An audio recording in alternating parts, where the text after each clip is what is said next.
Welcome to the party. This is like, you know that feeling right before a real event? You know what I'm talking about? Where you just don't know. Who's gonna come? Who's gonna show Yeah, up? Right, it how could early be they're gonna show up? empty. Your boss could be the only person there. That whole thing. Martine, welcome. I emceed an event the other day, and at the end of it, I was like, thanks for showing up. And I got off the call. I was like, oh my gosh, you guys, like, I just said what every event person thinks and shouldn't say out loud. We really needed you to be here. Oh, Boom. Martin, good to see you, man. Welcome. What's up, everybody? Hello. How we doing? Daniel, I think a little bit of music wouldn't hurt. You want to do a little bit while we're waiting for people to come on in? got the best If list. everyone wouldn't mind just changing, putting their company in their name so we can all... I was thinking next time, or maybe even this time, we should like put your favorite sense in your name, or the thing you missed most about real life. I think Dana, what's your answer to that, Dana? What's the thing you miss most about real life? Oh man, hugs. Just being in a room with people. I miss like great dance parties. Those are my favorites. You It's gonna know, be a long moving time around before each a dance other. party happens. There will be so long before a dance party happens. We could do it today. We could try it. You know, I locked myself out of my car, so I'm feisty today. So let's do it all. Bring Yeah. Move your body. May I ask anyone who just came in, did you come in through the Splash link or the Zoom link? Splash link? Ashley. Was it cool? Was it cool? I mean, I know it's simple, but we automatically checked you in, so that's cool. Gotta respect that hustle. Hey Hello? Ben, I'm driving, so I'm gonna be camera off and on mute the whole time. All good. Thank you for owning Yeah. it. Stay safe. Just Thanks for lurking, showing up. lurking. As Lindsay would say, thank you for showing up. We needed this. We really needed you here. All right, we'll give like a couple minutes to let people mosey on in. I'm Hey hopeful. Ashley. Welcome. Hi. Hi. So many great people showing up today. Hello, everyone. If you don't mind, change your name to what company you're with. And Marissa, just calling it out here. I appreciate you calling that out, Marissa. This is our first time using the virtual touch point. This is the link out flow. We have an embed flow, which we're going to demo later on this call, which is pretty tight. I was pretty excited. New tech demos, in real life, are a little scary.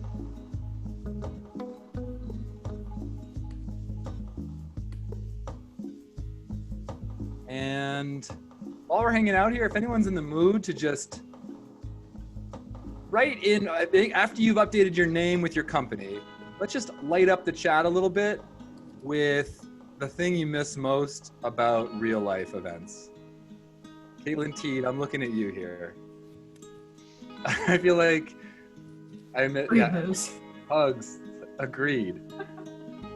What is the thing that you miss most about being in the same room with someone?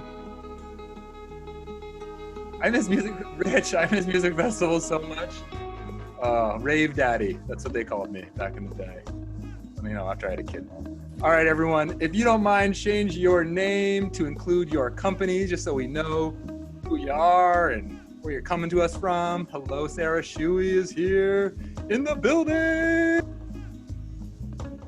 If you don't know about Happily, just know that my heartbeat just relaxed. Just now, I just went down. And while we're hanging out, we're just gonna give 2 more minutes before we kick this off. We got an action-packed conversation. So many different people talking. If you can change your name so that's your company, and then drop in the chat 1 or 3 things that you miss about real life events that you would just give anything to do right now? All right, we'll just give it 1 or so more minutes and then we'll kick it off. Heidi, I miss people too. I miss people as well. And hopefully, as you're coming in, you didn't have any problems with the virtual event touchpoint. Now, look, it's early designs, right? We're still in the beta phase of this, but I hope you appreciate that it was a little bit of design, and you can really do anything you want with that touchpoint. And as you're gonna see later on this call, you can even embed video into that touchpoint, and we automatically checked you in. For the last 12 community calls, we've been doing that manually, so you can see Hannah right now. She's just relaxed. She's not checking anyone in. She's just listening to music, thinking about hugs. Normally, I'm checking people in on my phone. This is a dream, people. Yes, exactly. We get it. For a while, we were back to the old pen and paper, the old clipboard, we call it. All right, everyone. Thank you for joining. We're going to kick things off because we got a lot to get through, and we already have some awesome people on the call. Again, if you just joined, please change your name to include your company. If you can join us by video, it makes the world a difference. We don't care if your camera ready, right, everyone? Give a head nod if you don't care, right? Show up as you are. We are here to hang out, and we got a lot of stuff going on today. My name is Ben. I am the CEO and co-founder of Splash. I get to drive here. I'm going to walk through this deck. I'm going to kick off Daniela on the sound and take over the screen here. Welcome to the Splash Community Call. Yay! Woohoo! All right. It is July 30th, 2020, and this is today's agenda. First, I'm going to welcome you. Just did that. Then we're going to jump right into a Zoom breakout, and then we're going to hear from 3 people who are incredibly smart, and then me, about some of the biggest questions that we've been hearing.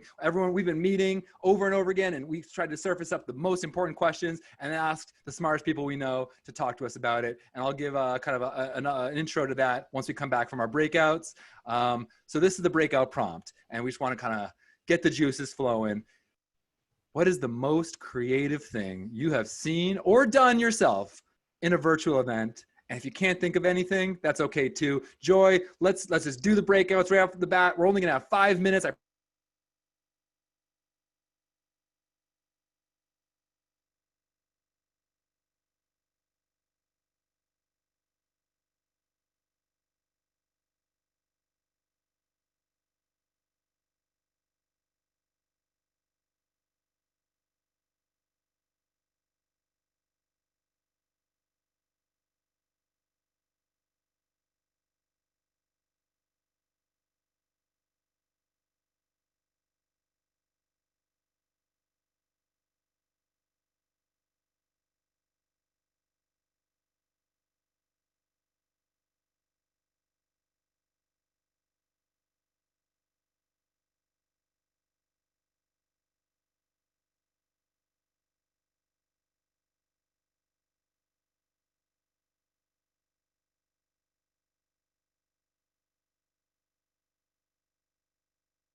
Will there be a recording of this as well?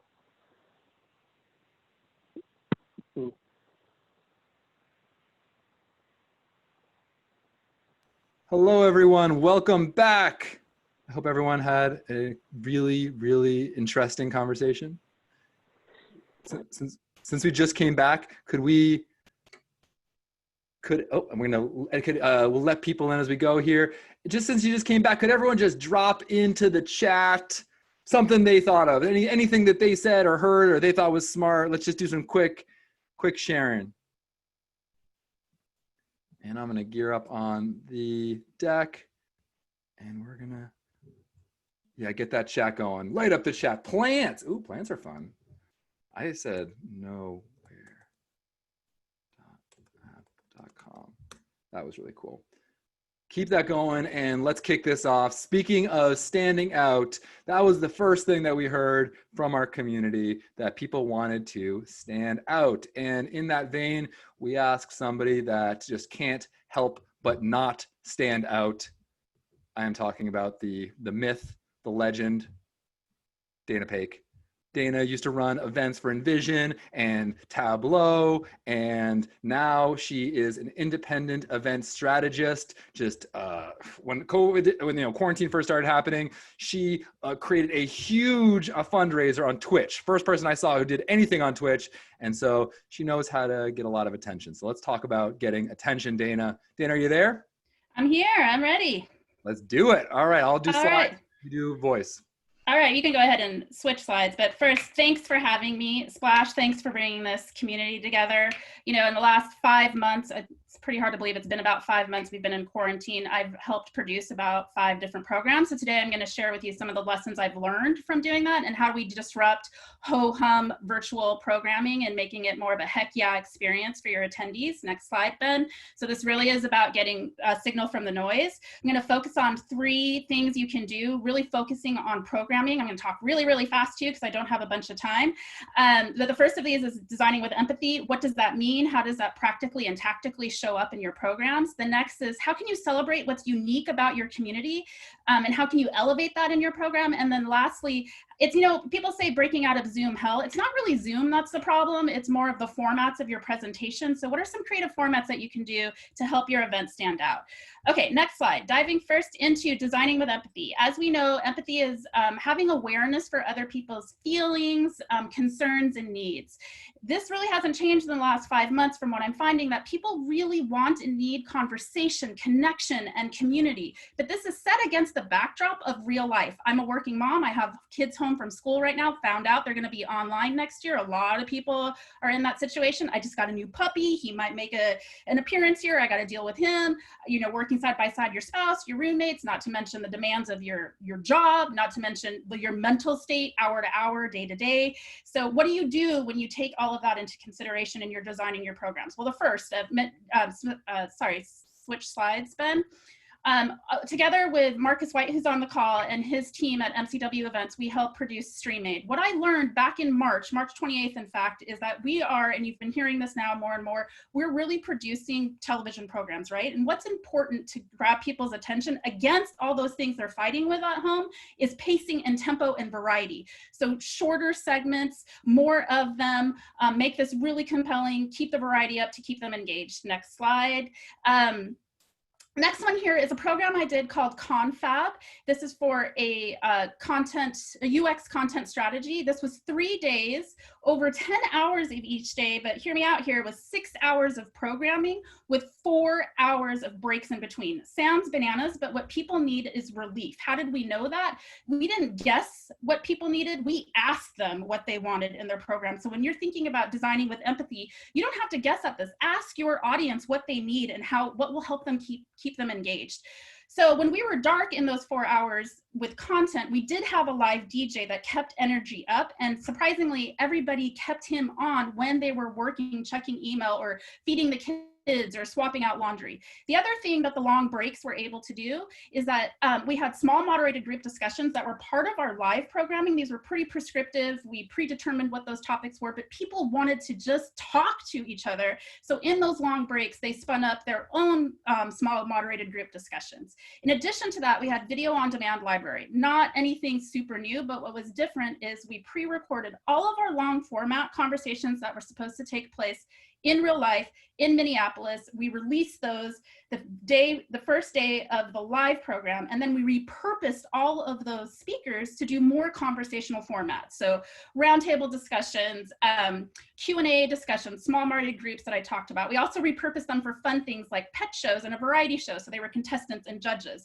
What a byproduct of that, what that was so great, is not only were those videos watched on demand during the long breaks, they happened a month after people were having watch parties. The other fun thing is I was putting this together. 2 months later, this guy who came to the event talked about how his kid said the best time he had at work with dad was watching this DJ. So bringing in those stressors and accounting for them in the program is something to think about too. Next slide.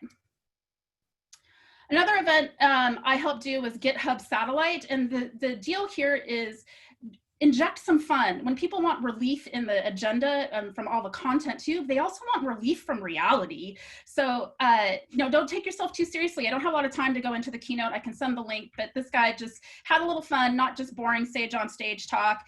Also what GitHub did that was really cool is this was another live 12-hour program end to end, but they had one track that was all about work, substantive content, and then they parallel ran a play track that was showing really cool things people are doing with code, including an AI rap battle with a human and AI bot machine. So that's that on designing with empathy. Next one.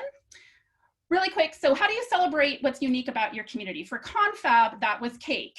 If you can advance slide. So Confab, been around for 10 years. In their in real life event, they always had sheet cake at their breaks with vegetables. And they were like, man, Dana, how do I bring that into a virtual program? So what we did is rather than just have a panel discussion, we staged it against the backdrop of Nailed It. If you're not familiar with it, it's a Food Network, like people don't really know how to bake.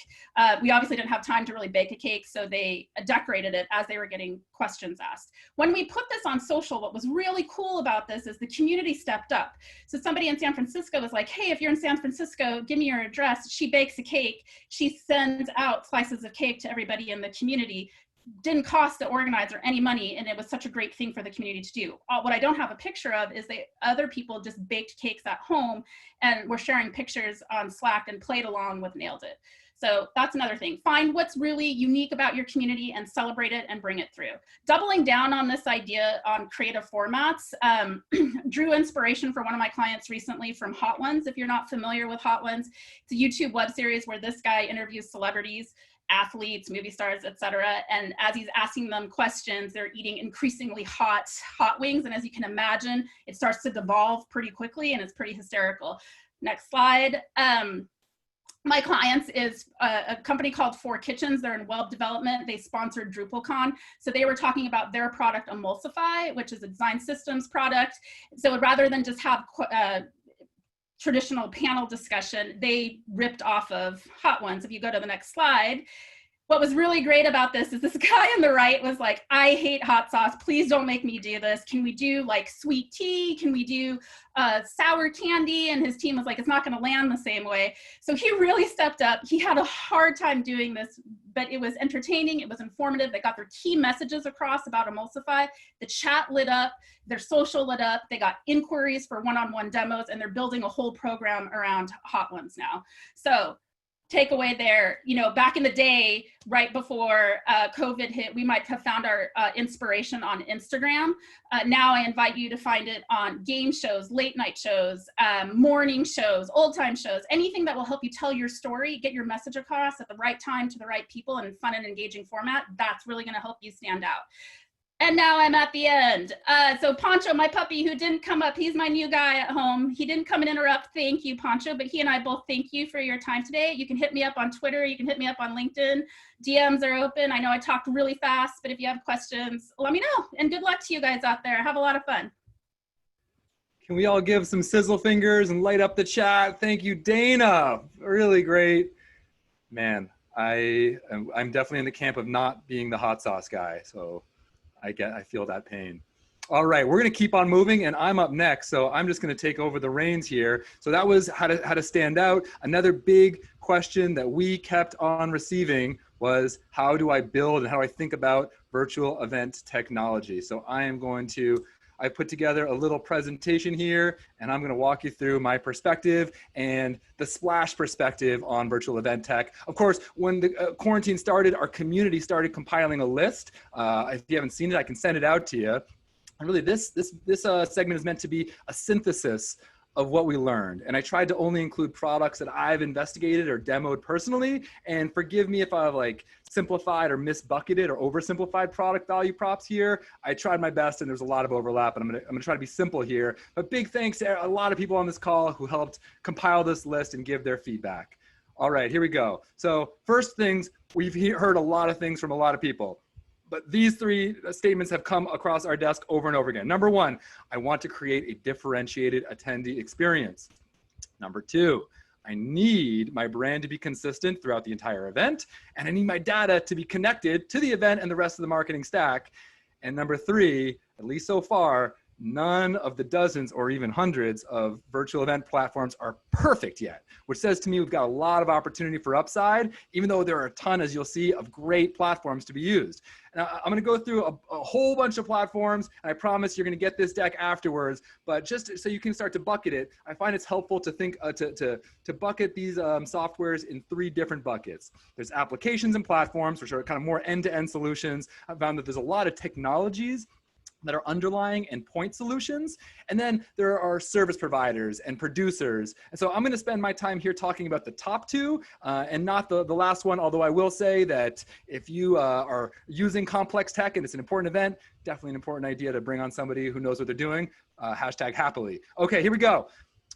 Let's start off with the application layer with our favorite application, woohoo, our own Splash event marketing software. This is what we do. Branding, promotion, registration, notifications, guest list management, virtual check-in, the data in CRM, and the survey stuff. And of course, over the past 5 months or so, we've been doubling down in our virtual integrations and plugging into the rest of the virtual event tech stack with native, embed, or linking out. That's our strategy. I'll talk a bit more about that later, but let's talk about the softwares that we integrate directly into. First off, some familiar names, some big businesses, the webinar and meeting software space. Of course, and right when quarantine started, this was the first place we saw events, meetups, and virtual gatherings were on the tools that many of you had already been spun up. So these should look really familiar, and we plugged natively into those. Also, social platforms became really interesting as event marketers started looking for new opportunities to extend their reach and meet different communities and kind of use the embedded networks and communities of these social platforms. Of course, distribution is a big reason to use these. And then, many of you are familiar with this slide. I call this the gold rush, right? We've all been seeing as the conferencing space has gotten white hot with some great technologists backed by some big venture capitalists trying to uncover what it takes to recapture the magic of a live virtual experience. What we're finding is that all of these have their own nuances, their greatnesses, their weaknesses, their points of view, their perspectives. Doesn't seem like one has become the front runner or the leader yet, but there's some great ones, and I'd urge you to check out everyone on this list. I've seen some really cool stuff through my research here. Okay, so that's kind of the application layer, but let's dive a little bit deeper into the areas of innovation that I've been watching as this technology space evolves. Okay, so first off, streaming and recording. There's been a lot. These, like, the roads are being built right now in the streaming space, and several of these pieces of technology are being built so that you can create your own experience from scratch, or embed or create your own application from scratch. So there's a lot of stuff for developers to be using in the virtual space. Speaking of which, the presentation layer is often being built on top of these virtual streaming softwares. If you haven't seen yet, there's some great DIY software that are really making it possible for you to level up your keynotes or just make your presentations more highly designed. And by the way, check out the ones on the bottom. If you're willing to spend on a team, there are like some sci-fi style event presentation software to check out. Another area of innovation that I'm super interested in, it seems kind of boring, but it's not. The polling and chat space is still innovating in a big way. They're incorporating bots, intent data, NLP, search, personalization. And in the collaboration space, there are all sorts of interesting applications that are trying to be embedded into our events to make our events more fun and interesting and collaborative. So I'm watching this space as well. And look, as I think about what is going to be the seismic shift in our space, I expect it's going to happen when we reach the ability to navigate around our events. So moving from areas of interest into different sessions, into 3D space, or into different meetings. So I tried to break out the companies that are thinking about how to navigate an event. When we can finally introduce serendipity into our events, I think we're really going to take a quantum leap in what's possible.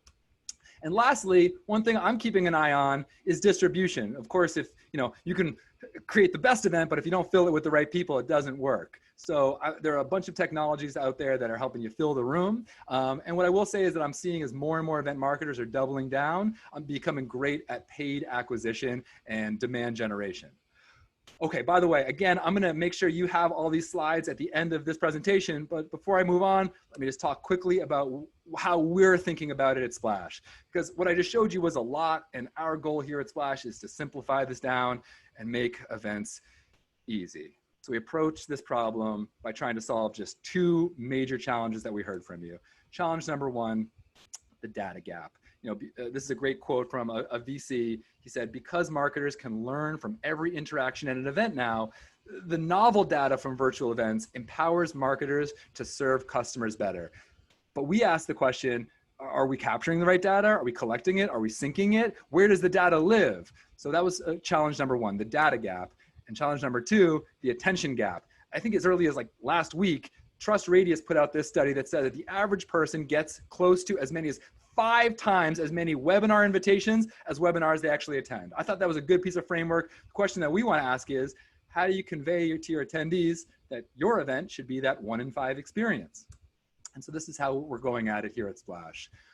Our strategy is to make it easy to build awesome experiences with the tools you already have. Just plug it into Splash. And when you come up with that next experimental, cool, innovative piece of technology, we still want to be able to be just plugged right in and handle all that branding and data stuff. And so there are 2 ways to plug into Splash. Way number 1, integrate us natively, sync your guest list, sync your programs, and you can see we are natively integrated with those logos, and there are several more coming up in the second half of the year. Or even easier, and you experienced it on your call today, you can embed us or link out as part of the process and still capture that data and create a cool experience. And the idea behind that is that you can integrate anything or embed anything using Splash now. And what's cool about that second option, you know, the virtual embed touch point, is that now by putting anything behind a branded wall, it's finally possible to have, you know, a fully branded gate for a live stream or a meeting. You can just automatically set it up when you create the event, and it just creates this beautiful, seamless experience for the attendee. They don't have to download any other software or navigate multiple links. It's secure, it's simple. They just RSVP, they click, and they're in, and they get checked in, and you know how long they stayed. So you can see some of the types of events that have been built using our touchpoint stuff. It's like super flexible. I'm like crazy excited about it.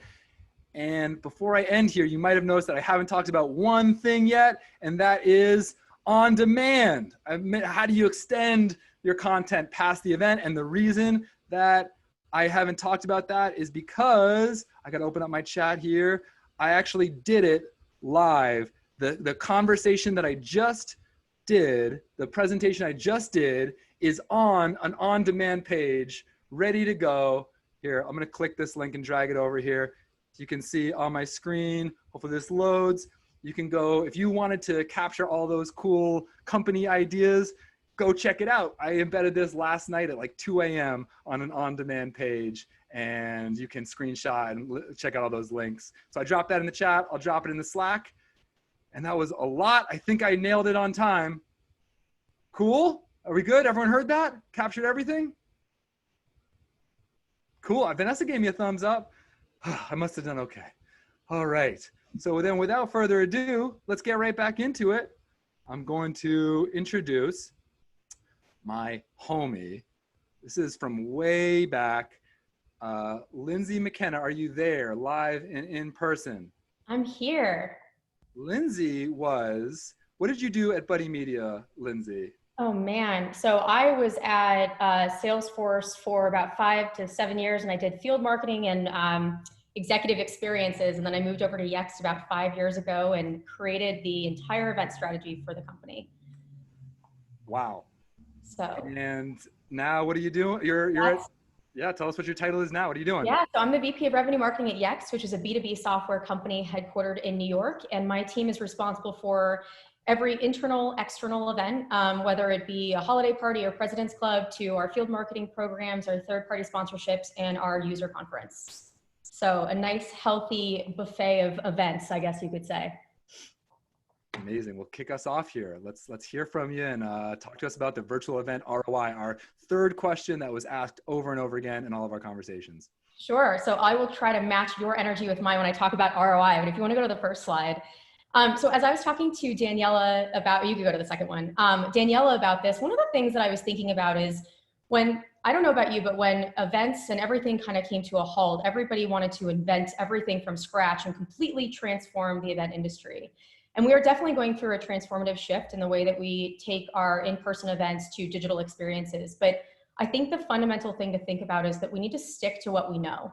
So when you start an event, define what your goal is and make sure you're tying it to measurement tactics that'll make your program successful, whether it is defining your brand, it's ROI, it's right around customer engagement and success and making sure that they're happy. Make sure that you're putting those things in place and the measurement tactics in place ahead of the event so you can track those metrics back to the business, whether it's registration and attrition, it's lead generation, revenue impact, or customer retention. All of those things need to be defined ahead of time and make sure that you have all of those elements in place to track as you're getting registrations, as you're getting engagement and tweets, and then of course after the event. And I think the most important thing to keep in mind, as Dana mentioned, is experiences.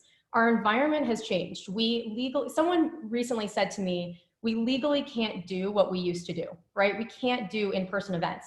But that doesn't mean that in the 3 to 4 months that we've been in this cycle that human behavior has changed. And I think more than ever, as you're getting the Zoom fatigue, people still want to engage with each other. They want to have experiences. So whether it's bringing those candles to life or doing those fun hot sauce eating contests, like make sure that whatever you're trying to convey in your experiences has that rich experience that is going to make people really excited to not only attend and stay engaged throughout the program, but afterwards have a clear takeaway about what you're trying to convey, whether it's buying your product or amplifying your brand and your message. Next slide. So define your goals. So there's a number, as we look at events going from in-person to digital, the world of which we can define our goals and be successful has grown, and the opportunities to blend online to offline. And as Ben, as you put it, demand gen is part of our jobs now. So thinking about all of these different levers that we can now pull because we are online. With your brand, amplifying social media, your call to action, PR and media engagements, website traffic and reviews. When you look at demand generation, your net new leads, your net new contacts. So these might be existing customers, but customers that you've never engaged with before because their titles that you haven't engaged with or their job functions are slightly different than what you would normally engage with. Pipeline generation, your cost per lead. And then you think about your revenue influence, your customer ROI and upsells, your prospect ROI, deal conversions, acceleration, and then conversion tracking. So how quickly are you setting meetings and how quickly are those meetings going down the pipeline and your funnel to your customer retention. So NPS scores, your customer health, being able to collect reviews about the event and how it might transform your customers' health with your business, your renewal rate, and then of course, new product engagement. So anytime that they set a meeting to hear about other products that you're selling and potential engagements that you have off of that. And shout out to Splash, they have an incredible article that's called Virtual Event Strategy, Prove Impact with 28 Event KPIs to really outline each of these metrics. That article is incredible. I sent it around to my team and highly encourage you to check it out. And then next slide. So beyond sticking with what you know and beyond your digital engagement strategies, it hasn't changed over yet, Ben. Oh, the last one to think about is your digital engagement.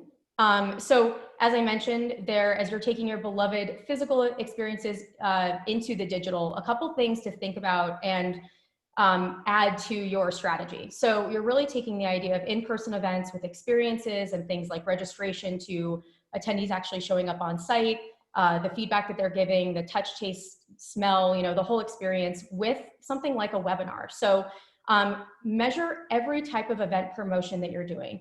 Email engagement, paid and social, your sales team's enablement, if you're working with a BDR team, how they're interacting with your event promotion, your internal enablement with your employees.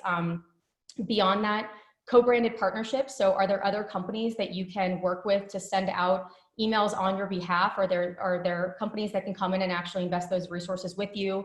If you're doing a paid event, the ticket sales, either complimentary tickets or paid tickets. your attendee reach. So no longer are we in the confinement of being in a physical space. We can now go global. So think about the time zones that you're doing events. Are there different, play with it. Are there different times that you can do East Coast time that's a little bit earlier or later to get those West Coast attendees or get those European attendees, what your vertical reach is. So we're seeing that a lot of our events, we're able to tap into verticals that we've never been able to do so before because they're not accepting gifts. They're able to just attend and have some educational experience. And attendee graphics, so demographics, so job title, job level. We're seeing that it's not the same job level and title over and over again. We're getting a wide array, and you'd be surprised how many C-suites are coming to different programs that probably they might not have had the time to do so in the past. Deep engagement, registrations and attrition, of course, but average watch time, unique views, post-event conversion, social traffic, and listening. So how are people engaging with you during the event? Are they staying on for the full time? Are they dropping off early? Maybe tweaking your strategies based off of when you see those drop-offs or those engagements to have the content front-loaded or on the back end to achieve your goals. And then, of course, I think one of the most important things that we've learned in the 50 to 60 events that we've done since COVID has happened is serializing your programs. So don't just do a one and done event. Do one, test it again, add things to it over time. And then I can't emphasize this enough, track everything, track every event, every engagement over time, and can compare that ROI to show where you're succeeding, what you can do more of, what you can do less of, or things that you can tweak to and modify to make those programs successful over time. We're seeing that the more that we're testing and we're modifying, the more success that we're having with these digital experiences, knowing how people are engaging and what they want to hear and see from us. And that's it. Lindsay, thank you. And I'm going to put you on the spot here, just because you're ahead of time. What is one surprising data point or metric that kind of surprised you in the virtual space? And by the way, nice timer. See, you did it. I had it. I took that time seriously. You know what I think the most surprising thing is we've tracked the events that we did in Q4, which our end of quarter is the end of January, and then in Q1 and Q2 that have been virtual versus in person. And the events, the data is almost the same. So the number of attendees that we're getting is actually much higher, but the ROI that we're seeing over time and the engagement and the attrition numbers are about the same from in-person to digital. And I think the thing that's been surprising beyond that is the amount of time that somebody is staying on an event that is really captivating. We're seeing that I would say 90% of the attendees that come stay on for about 95% of the content. So it's really about tapping into those experiences and making sure that the level of the quality of the events that you delivered in person before COVID match the level and the quality, the engagement and the experience of digital. And that's what we found, is that it's actually been pretty comparable. Fascinating. Thank you for that share. And I'm going to offer up your services. Lindsay is a huge nerd and would love to see your dashboard. Am I right, Lindsay? Is that fair? Absolutely. If you want to compare dashboards, just reach out direct. Lindsay is the best. Thank you, Lindsay. Can everyone just light up the chat with some thanks and some sizzle fingers? Liz, really, really appreciate that. Thank you for all that preparation. We're about to move on to Christine from Twitter, previously Mashable, to talk a bit about the IRL events. But I just noticed that we've got like a surprise special guest here, Jesse from C2. Jesse, can you say hello? I just noticed you in the crowd in the gallery view. Oh, hey, what's up, everybody? Hey, Ben. Hey, Jess, this is like the cool, I feel like the coolest, you know, it's when the popular kid shows up to your high school party. I feel awesome right now. Oh, no, I got invited by the coolest person in the party. Oh, God. Not 2%. Christine, I get it. Christine kind of brought me along to this shindig. This is great. You know, this wasn't planned, but I just, you know, C2 has such a view of the experiential space. Would just love to hear what the world looks like from your perspective right now. Is there any kind of quick points that you'd offer for what's happening in your world?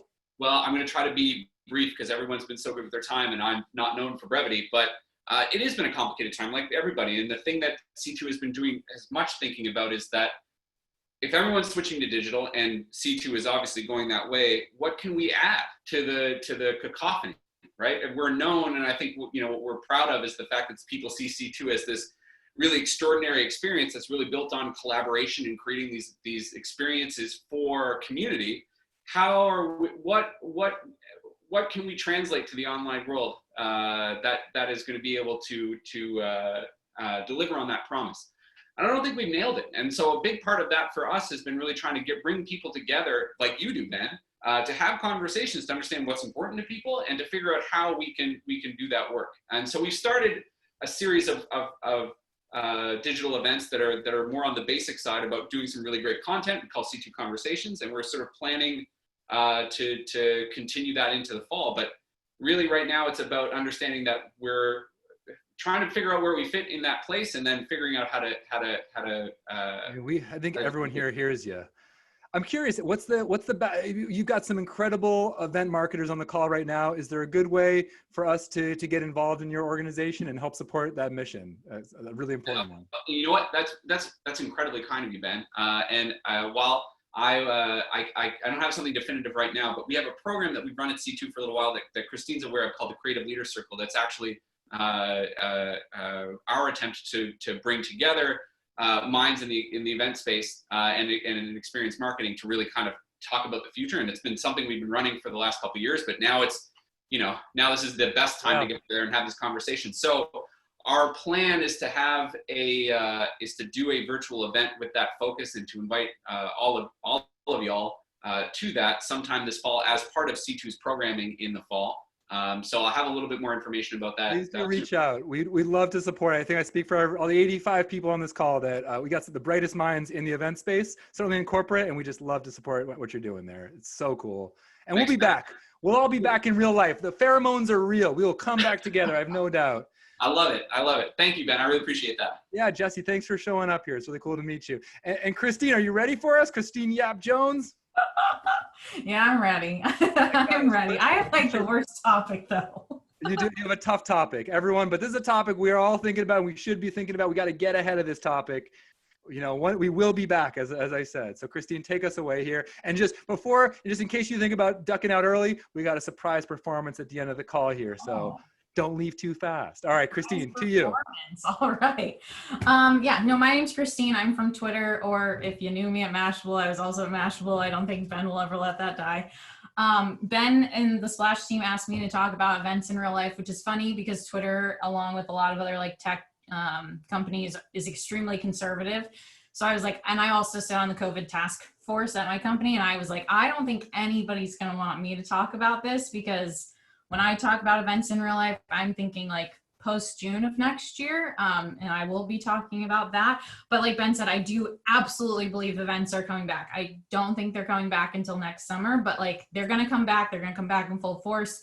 So a lot of the thing, and I work on the operations team, so a lot of the thinking that I'm doing is how do I protect the people and all this stuff. So I'm going to kind of go over things that I've been thinking about, and I've got a lot more than what I have in these slides. So if anybody likes to nerd out on this topic, happy to talk to anybody on the call about this. Before we do that, because that's a hot topic. I feel like I got a buzz. Can everyone jump in the chat and put the quarter that you're planning on coming back? If you're coming back earlier, or you have anything in mind and you're coming back, and you just drop that quarter in the chat just so we can get a quick straw poll while Christine's talking. Sorry to interrupt, Christine. Back to you.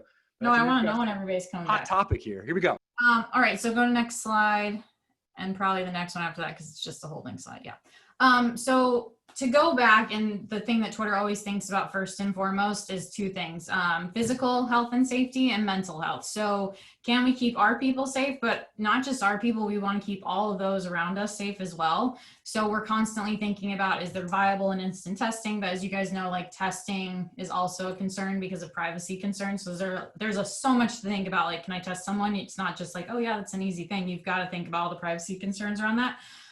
We're constantly looking at the status of the vaccines and what that is, and the status of therapeutics and treatments. And then also, can we host an event that is safe even if we don't have all of these things? So I have a criteria list we think about. So first is definitely physical health and safety.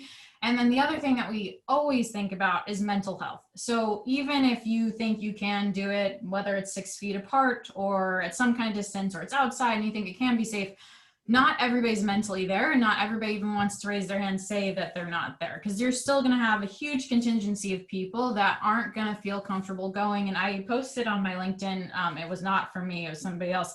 They had done bracelets, so people wear bracelets to kind of signify like, yes, you can hug me, or no, you can't hug me, because once you do go back, it's going to be very interesting, because you will have a huge contingency of people that like maybe want to come but don't want to be touched. So there's this whole mental piece that you're going to have to think about. So those two, first and foremost, are always what we're thinking about. Next slide. So next slide, here's things that, so because I am on the COVID task force, this is stuff that we watch every single week because we meet every week as a group. These are all things that you guys, they're all linked. So when Ben sends this out, you'll have this. But so we look at like the vaccines that are underway, like, and also the stat link at the very end tells you everything that could possibly be out there that's coming. So all of these links are great for you if you are watching to see like when you can go back. If your company is very conservative and wants to wait until this happens, these are all great links that you guys can go into. And then there's a cool graphic, this is from the WHO, that kind of tells you where we're at with all these different treatments. So right now there's only 5 in phase 3. I think, you know, they're rumoring that maybe something would be coming in October, but at that point, you're probably not gonna even see people really in circulation until Q1, and who knows? So these are all great links. He'll send this out. So in terms of criteria that we think about, so my guess is Twitter and this is like my personal guess, this is not on behalf of Twitter, this is on behalf of Christine. My guess is we probably won't be back until Q2 of next year, probably like June, July. There are people that are trying to find exceptions to this because we have stated that there are no events for Twitter in 2020. But if an exception comes through, the things that we think about, or even things just that we're always going to be thinking about, is can this event or gathering be done in a different way? So have we done it in a different region that was virtual that still delivered on the same promise? Because I think until there's complete safety, we want to do it in a different way rather than bringing people together because we just don't want to take the risk. The number of guests, so how many guests are going to be at this event, the location of the event, whether it's indoor or outdoor. Can you screen your guests prior to, but even with screening, you know, people could lie. Can you host the event and maintain social distancing guidelines if you're going to be doing this like during COVID instead of post-vaccine era? So can you stay 6 feet apart? Can people wear a mask? Are they going to be willing to wear a mask? All of those things you have to think about. And then for us, it's how many of our tweets are we going to have to get involved to make this event happen? So how many of us are going to have to go on site to make it happen? And for that, it's like, you're not going to want to send your entire events team out, your entire marketing team, because say anything does happen, what's your contingency plan for that? You're never going to want to send out everybody. So you got to really think about how many people am I going to send out to make this event happen or this experience happen? And then also, what are the government regulations in that region? So Twitter is completely global. And so, you know, we've got regions that are like APAC really wants to start events now because they're in a different phase. But, you know, then there's certain government restrictions in each region, and you need to make sure that you're really looking into those. I think Dubai is coming out and saying that there's a certain type of thermometer that they're going to have to be using. So really, if you are doing global events, you're really going to have to look into government regulations, even down to like what city or region you're going into. And then in terms of operation logistics, like what's the length of the event? Are these people going to be together for 3 hours? Are they going to be together for 5? How much advance notice? So for us, when they're coming in, how much advance notice do they give us prior to planning? Because I think planning events now is going to take so much longer because you are going to have medical plans in place, especially if you're doing it pre-vaccine. You're going to have a full medical plan in place. You're going to have holding areas, all of these things just in case. Can you get janitorial in and before and after? Because I think cleaning, even post-vaccine, is going to be a huge deal. How do you continue to keep all these spaces as clean as possible? And can you get that janitorial crew in safely and out safely? Security on site, the event gathering room or setup or experience setup, like that all plays into it. And then food and beverage is just a whole other ballgame pre-vaccine. So those are some of the criteria we think about.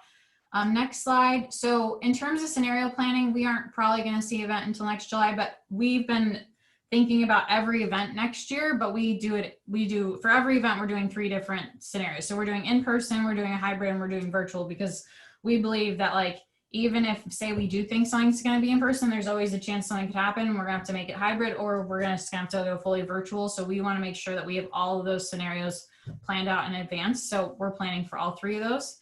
And then these slides, you guys will get these, but these are all things, and you can go to the next slide. These are all like in-depth looks at like what we could do if we were going to do something pre-vaccine. So like the health check before you enter. And there's actually a really cool company called CrowdRx that actually does health checks. I attended an event that they did that. So there are companies that are doing health checks that you can look into. How do you check into the space? Because you want to limit the amount of like things that people are going to have to touch. I mean, ideally people touch nothing. Attendee distancing, protective equipment. Next slide. So meeting rooms, like how are you going to sanitize them? How are you going to set them up? How are you going to schedule them? AV and tech, all these things are things pre-COVID and even post-COVID, I think are all going to be looking different. And then I think the last one talks about food and beverage. So if you're doing any kind of food and beverage, I think even moving forward for the foreseeable future, because I think people are going to be nervous, really thinking about pre-packaged food and drinks, which isn't great because everybody always wants hot food, but now we're not going to, I mean, there's going to be so many regulations around that. How people, like, you can't grab and go anymore. You're gonna have to pass out things, and then PPE and making sure that you can acquire that as well. So all these slides will get sent out, and I think that's the end of my slides. I have so many more slides. I just didn't put them all in because I didn't want to bore everybody, but I've been thinking about it a lot. That was invaluable. Thank you, Christine. And a little sobering, if I'm being real. Yeah. I mean, can we get back to like the thing we started the conversation with, which is what we miss about events most? Because that was tough to hear. Yeah, we shouldn't end on that. I want to, as we close up here, I want to ask everyone to think about what you could contribute in the next meeting. I know that there are people with a lot of great ideas and insights, and we would just love to hear from you. Can everyone just give, let's just unmute everybody, Joy, and let's just all give some love to Dana, Lindsay, and Christine for all their contributions. Good job, guys. Nice job. I didn't just spend some time there tonight, just like Great job. or early tomorrow. My call's at 8, so We're gonna hear your call now.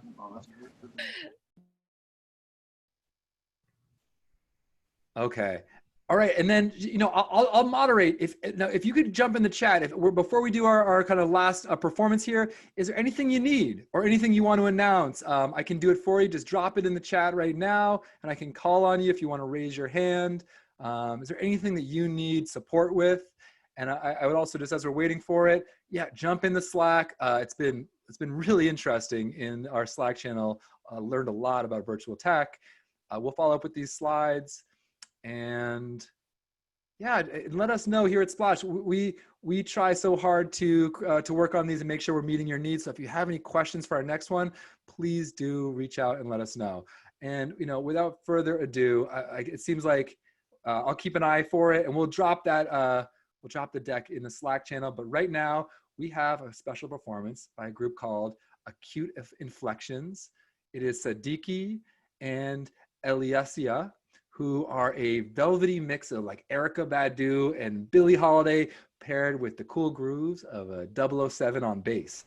Wow, I never thought I'd say those words in that order. But they're out of New York City, and they're here, or New York State now in the suburbs in quarantine. Acute Inflections, are you on the line? Yes, we are. Hi, everyone. Wonderful, take it away. Thank you very much. Grew up in a town that is famous as a place of movie scenes.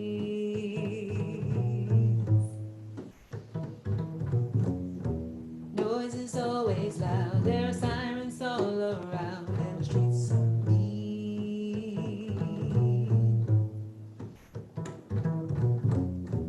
I can make it here, I can make it anywhere, that's what they say.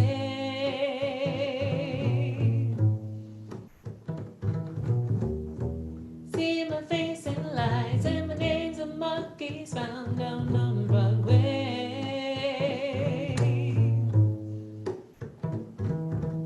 Even if it ain't all it seems, I got a pocket full of dreams. Maybe I'm from New York, concrete jungles where dreams are made of. There's nothing you can't do. Now you're in New York. These streets will make you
Yay! Thank you Thank you so very much. much. Again, that is a cute inflections. And where are you reaching us from? We're from Westchester, New York. Oh yeah, at least you are today. Wonderful, and thank you so much. And we have this great tradition at Splash to count ourselves down and do like a 3, 2, 1 to end a call. Would you do the honor? And thank you so much. That was so beautiful. It really made all of our days. Can you count us down 3, 2, 1 for us? Yes, yes. Are you Oh, ready? love it. 3, 2, 1. All right, thank you again. Y'all rock, and we dropped your link in there, and it, these are a bunch of event marketers, a bunch of event planners, so I'm sure you'll be hearing from all of us. Thank you again so much. Bye, everyone. Bye, everyone. Thank you, everyone, for a great call. Stay safe out there. Thank you. Bye. Bye.